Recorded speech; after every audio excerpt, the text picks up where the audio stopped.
Hello and welcome to another episode of Ask the Italian Lawyer, presented by Italiancitizenshipassistance.com as well as ItalianRealEstateLawyers.com.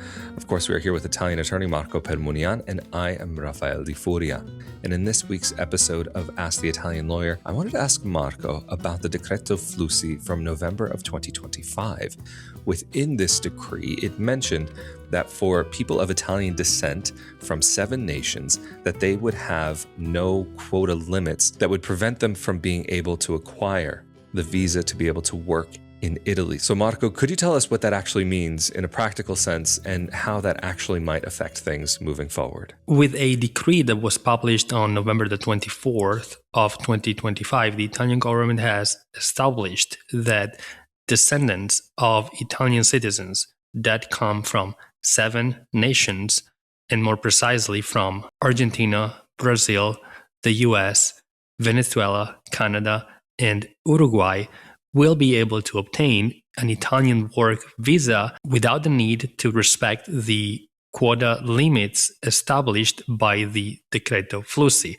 This means that anybody else who applies for a work visa in Italy will be able to obtain the work visa only within the limits established by the quotas established by the Decreto Flussi. But the descendants of Italian citizens coming from these 7 nations will be able to qualify for a work visa without having to respect these limits. This does not mean that there is a special fast-tracked procedure to obtain the work visa for people coming from these 7 nations. It just means that it's easier to qualify for a work visa because there are no limits in terms of number of people that can obtain a visa that is applied to people coming from these countries. People coming from these 7 countries still have to go through the visa application process. They still have to have an employer in Italy that is ready to hire them. But because there are no limits, the Italian government is in a sense less picky with regard to individuals of Italian descent coming from these countries. And actually, for those who are not eligible under this program, getting the work visa would be also a matter of luck, because those who obtain it are those who act quickly. And so it's almost granted on a first come, first served basis. But if you are the descendant of an Italian citizen coming from one of these 7 nations, your ability to get the work visa becomes much more likely. And let's not forget that those who have an Italian parent or grandparent will also be able to obtain Italian citizenship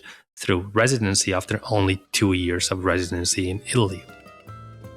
Well, Marco, thank you so much for telling us a little bit about this path to being able to make Italy your home. And of course, for those who are interested in more information about how they can make Italy their home through residency, citizenship by descent, marriage, or otherwise, be sure that you are subscribed to this YouTube channel as well as the audio-only podcast. But of course, if you are subscribed to the YouTube channel, that means you're also automatically subscribed to episodes of the Italian Citizenship Podcast and the Italian Real Estate Podcast, where we get into more of the practicalities and realities of making Italy your home. For more about life abroad and living abroad, be sure to come over to my YouTube channel, youtube.com/Rafael Di Furia. Again, though, thank you so much for joining us for this episode of Ask the Italian Lawyer, presented by Italiancitizenshipassistance.com as well as ItalianRealEstateLawyers.com. We have been here again with Italian attorney Marco Permunian, and I am Rafael Di Furia. Stay safe and healthy out there, and we'll see you all next time. Thank you. Thank you.